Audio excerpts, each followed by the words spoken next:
भारत के सबसे रोमांचक गेमिंग प्लेटफॉर्म विंजो पर हैं 70 से भी ज्यादा गेम्स। तो खेलो अपने मनपसंद गेम्स और रोज जीतो करोड़ों के इनाम। Download now from winzogames.com। Game में वित्तीय जोखिम शामिल है और इसकी आदत लग सकती है। जिम्मेदारी और अपनी जोखिम पर खेलें। कि जो लोग ये समझते थे कि हम आए हैं तो मकसद क्या है, तो मकसद यही है, बिहार की जनता का जो कमिटमेंट है वो तो घूम घूम के जहाँ जहाँ उद्योग की संभावना होगी। खुशी की बात यह है कि इसमें 30 यूनिट लगेंगे और करीब 5000 लोगों को नौकरी मिलेगी। लेकिन उसमें बड़ी उपलब्धि ये हो गई कि जो हल्दीराम वाले हैं वो पहले ही फूड पार्क अभी शुरू भी नहीं हुआ कि उन्होंने अप्लाई करने आ गए। और हल्दीराम का यूनिट आने का मतलब कि बहुत बड़ा फूड प्रोसेसिंग इंडस्ट्री में वो बहुत बड़े हैं। और हम टेक्सटाइल में भी लग गए हैं। बहुत जल्दी शुभ समाचार बिहार को देंगे। बिहार उद्योग के मामले में बहुत आगे जाएगा, इसके लिए पूरी ताकत से काम कर रहे हैं और हर क्षेत्र में लोगों को जोड़ रहे हैं। तो मेरा इरादा ये है कि कोई ज़िला अछूता न रहे। अब मेरा टारगेट है पूरा बिहार। यहाँ बिहार में रहने वाले और बिहार के बाहर रहने वाले लोगों से अपील है कि जैसे मैं मेहनत कर रहा हूँ आप भी मेहनत कीजिए। बहुत बिहार तक हम बहुत शौक से देखते हैं। रोज़ मैं स्कैन करके देखता हूँ कि बिहार तक में सारी खबरें बिहार की मुझे मिल जाती। मैं कहीं भी रहूँ, आसाम में रहूँ, केरल में रहूँ, बंगाल में रहूँ, लेकिन जब भाषण करता हूँ उतने देर भाषण करता हूँ, फिर बिहार तक देख लेता हूँ और फिर लग जाता हूँ उद्योग विभाग के काम में। बिहार में एक बड़ा मेगा फूड पार्क बनने जा रहा है और ये सरकार के सहयोग से बनने वाला पहला मेगा फूड पार्क होगा जिसमें सरकार खुद पैसा लगा रही है। हमारे साथ बिहार के उद्योग मंत्री शाहनवाज हुसैन हैं। ये मेगा पार्क जो मोतीपुर में अब बनाने जा रहे हैं वो कितना बड़ा होगा और क्या आपको लगता है कितने उसमें प्रोसेसिंग प्लांट वगैरह या कुछ लग सकते हैं? देखिए, मैं प्रधानमंत्री नरेंद्र मोदी जी का और नरेंद्र सिंह तोमर जी का बिहार की जनता की तरफ से और बिहार के माननीय मुख्यमंत्री की तरफ से, नीतीश कुमार जी की तरफ से बहुत शुक्रिया अदा करता हूं कि उन्होंने ये पार्क दिया। क्योंकि 42 पार्क पूरे देश में अनाउंस हुए थे, 40 हो गए थे और उसमें 2 ही पार्क बचे थे। एक बीकानेर को मिला है और दूसरा बिहार को मिला। क्योंकि मैं जब आसाम के चुनाव में था तो प्रभारी के तौर पर उस वक्त नरेंद्र सिंह तोमर जी वहीं थे। तो रोज़ नाश्ते की टेबल पे और खाने की टेबल पे मैं उनसे जिद करता था कि साहब हमको ये पार्क चाहिए। और बियाडा ने खुद ही अप्लाई किया। इसमें 50 करोड़ रुपया भारत सरकार देगी और करीब 53 करोड़ हम लगाएंगे। 103 करोड़ से इंफ्रास्ट्रक्चर बनाएंगे और ये मुजफ्फरपुर के मोतीपुर में होगा। 78 एकड़ ज़मीन हमारी उसमें हमने दिया है। और सबसे बड़ी खुशी की बात यह है कि इसमें 30 यूनिट लगेंगे और करीब 5000 लोगों को नौकरी मिलेगी। लेकिन उसमें बड़ी उपलब्धि ये हो गई कि जो हल्दीराम वाले हैं वो पहले ही फूड पार्क अभी शुरू भी नहीं हुआ कि उन्होंने अप्लाई करने आ गए। और हल्दीराम का यूनिट आने का मतलब कि बहुत बड़ा फूड प्रोसेसिंग इंडस्ट्री में वो बहुत बड़े हैं, सबसे बड़े में से गिने जाते हैं। तो वहाँ पर लीची बहुत है, उसका भी उपयोग आम का भी होगा। वहाँ पे वो भुजिया बनाएंगे, लड्डू बनाएंगे और करीब उन्होंने वादा किया है कि 5000 लोगों को तो अकेले वो रोज़गार देंगे।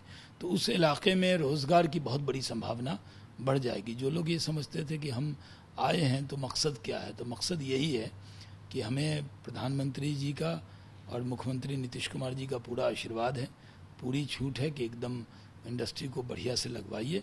और यहाँ इंफ्रास्ट्रक्चर बहुत अच्छा हो गया है, कानून का राज है, लोगों का भरोसा बढ़ा है। तो इसलिए लोग आ रहे हैं, इन्वेस्टर आ रहे हैं, बड़ी तादाद में इन्वेस्टर आ रहे हैं। आप चुनाव प्रचार करने जा रहे हैं, आसाम गए तो नरेंद्र सिंह तोमर से मेगा फूड पार्क मांग लिया और बंगाल प्रचार में गए तो वहाँ से हल्दीराम को लेके आए। नहीं, बंगाल में जितने देर मैं भाषण करता हूँ उसके बाद तो मैं उद्योग मंत्री हूँ ना। तो बिहार की जनता का जो कमिटमेंट है वो तो घूम घूम के जहाँ जहाँ उद्योग की संभावना होगी।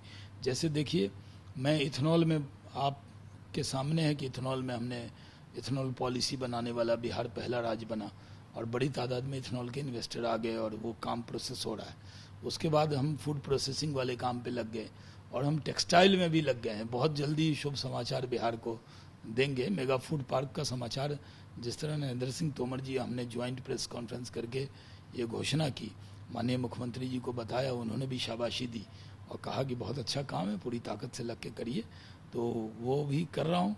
तो अभी समस्तीपुर में जो चावड़िया जी वहाँ पे चीनी मिल और एक सूत मिल थी, तो जूट मिल और चीनी मिल, तो ये दोनों उनको मिला। अब वहाँ पे उनको पोजीशन मिलेगा तो मुजफ्फरपुर में वो बड़ा इंफ्रास्ट्रक्चर बनाएंगे, तो 20 एकड़ में तो वो कहते हैं कि होटल बनाएंगे, मॉल बनाएंगे, चीज़ें और बनाएंगे, फिर वहाँ इथेनॉल भी लगाएंगे, वहाँ पे जूट का भी जो हाई क्वालिटी जूट प्रोडक्ट है वो बनाएंगे, वहाँ पे हज़ारों लोगों को रोज़गार मिलेगा। तो मेरा इरादा ये है कि कोई ज़िला अछूता न रहे। अब मेरा टारगेट है पूरा बिहार। यहाँ बिहार में रहने वाले और बिहार के बाहर रहने वाले लोगों से अपील है कि जैसे मैं मेहनत कर रहा हूँ, आप भी मेहनत कीजिए। जहाँ भी इन्वेस्टर हैं मैं उनसे कहता हूँ कि आप आइए। फार्मास्यूटिकल में बिहारी कितने आ गए, लेकिन वो फार्मास्यूटिकल की जितनी कंपनी बिहार के लोगों की है लेकिन बाहर लगी हुई है, हम उनसे भी अप्रोच कर रहे हैं कि आप अपनी सरजमी पे आइए, अपनी जन्मभूमि पे आइए। बिहार उद्योग के मामले में बहुत आगे जाएगा, इसके लिए पूरी ताकत से काम कर रहे हैं और हर क्षेत्र में लोगों को जोड़ रहे हैं। बिहार में उद्योग की आपको लगता है कि काफ़ी संभावना है? क्योंकि अब तक जो देखा गया है कि उद्योग को सबसे माना जाता था कि ऐसे ही विभाग है, आज आपको क्या लगता है? जनता से पूछिए, मैं अपने मन मियाँ मिट्ठू तो नहीं बनूंगा। मैं तो इतना कहूँगा, देखिए काम बड़ा छोटा नहीं होता। जो काम मिला मुझे जीवन में, जो भी काम अटल जी ने जो दिया था उस काम को अच्छे से किया था, आप उसके गवाह हैं। गया से हमने हवाई जहाज़ उड़ाया था, गया से बैंकॉक गया था और आप उसके गवाह बने थे सुजीत जी, और आज वहाँ कितनी फ़्लाइट चल रही है।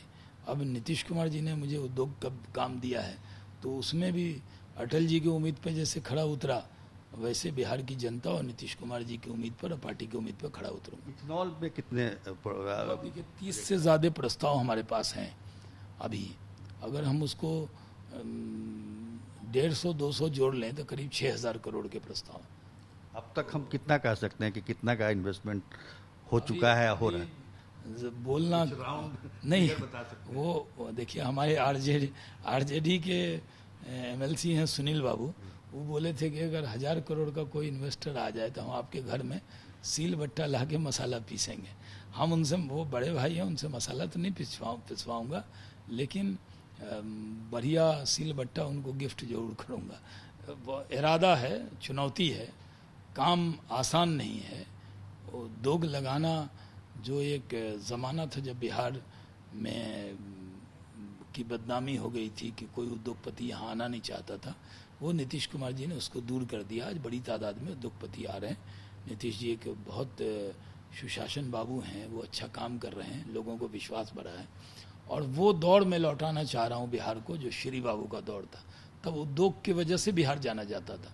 तो श्री बाबू की आत्मा भी खुश होगी कि शाहनवाज हुसैन जब उद्योग मंत्री बने तो उस ज़माने में तो यहाँ बड़े बड़े लोग उद्योग विभाग के मंत्री रहे हैं, शाही जी रहे हैं। वो खुद हमारे पार्टी के नेता रविशंकर प्रसाद जी के पिताजी ठाकुर बाबू यहाँ के उद्योग मंत्री थे। तो उद्योग विभाग जो मुझे मिला है चुनौती वाला काम है, ये मैं कहता हूँ। इसलिए मैं कोई राउंड फिगर या मैं कहूँ कि मैं ये कर दूंगा वो कर दूंगा, मैं कुछ नहीं कह रहा, लेकिन जितना नहीं कह रहा उससे ज़्यादा करूंगा। जो काम हो जाता है उसी की मैं घोषणा करता हूँ। आपने देखा फूड पार्क जिस दिन सैंक्शन हुआ, मुझे 4 दिन से मालूम था, लेकिन जब तक food processing minister Narendra Singh Tomar ji ने घोषणा खुद से नहीं की, मैंने नहीं की। ये मेगा फूड का पार्क आया, आपने खुद ही इंटरव्यू किया, हल्दीराम वाले आ गए, और अभी शुरू भी नहीं हुआ है, शिलान्यास भी नहीं हुआ, इन्वेस्टर आ रहे हैं। कब तक होगा शिलान्यास? अभी उसका प्रोजेक्ट बनेगा और प्रोजेक्ट बनने के बाद उसमें नरेंद्र सिंह तोमर जी को और माननीय मुख्यमंत्री नीतीश कुमार जी को दावत देंगे, उनको दरख्वास्त करेंगे कि चलिए, और बिहार के नौजवानों को रोज़गार की शुरुआत हो जाएगी। बहुत खुशी है। मुजफ्फरपुर में हमारा नानिहाल भी है, तो लोग बड़े खुश हैं कि मेगा फूड पार्क वहाँ आ रहा है। चलिए शाहनवाज जी, आपने बिहार तक से बातचीत की, इसके लिए आपको बहुत बहुत बिहार तक हम बहुत शौक से देखते हैं। रोज़ मैं स्कैन करके देखता हूँ कि बिहार तक में सारी खबरें बिहार की मुझे मिल जाती। मैं कहीं भी रहूँ, आसाम में रहूँ, केरल में रहूँ, बंगाल में रहूँ, लेकिन जब भाषण करता हूँ उतने देर भाषण करता हूँ, फिर बिहार तक देख लेता हूँ, और फिर लग जाता हूँ उद्योग विभाग के काम में, तो जहाँ भी जाना होगा हम इन्वेस्टर मीट करने वाले हैं, क्योंकि कोरोना काल है और हम सब मास्क में घूम रहे हैं, तो ज़्यादा अभी भीड़ में नहीं जा सकते, लेकिन इन्वेस्टर को बुला रहे हैं कि आइए हमारे बिहार में पधारिए और हम आपको पूरा रेड कारपेट वेलकम करने को तैयार हैं। बिहार के लोगों में कोरोना के बाद बहुत कुछ सीखा है, जब वो स्किल लेवल सबसे ज़्यादा बिहार में, और मैं इसमें लगा हूँ कि टेक्सटाइल में मेरी स्मृति ईरानी जी जो हमारी मंत्री हैं उनसे बातचीत हुई है, टेक्सटाइल के सेक्टर में बहुत ज़्यादा संभावनाएं हैं रोज़गार की, तो उस पर भी मैं लगा हूँ। ये विभाग इतना बड़ा है कि मैं क्या करूँ क्या ना करूँ, खादी में काम करना है, हैंडलूम में काम करना है, टेक्सटाइल में काम करना है, फूड प्रोसेसिंग में काम करना है, इथेनॉल में काम करना है, अपार संभावनाएं हैं, और इसमें दिन रात 24/7 इसमें काम करूं तब भी कम है। बहुत बहुत धन्यवाद। बहुत बहुत शुक्रिया।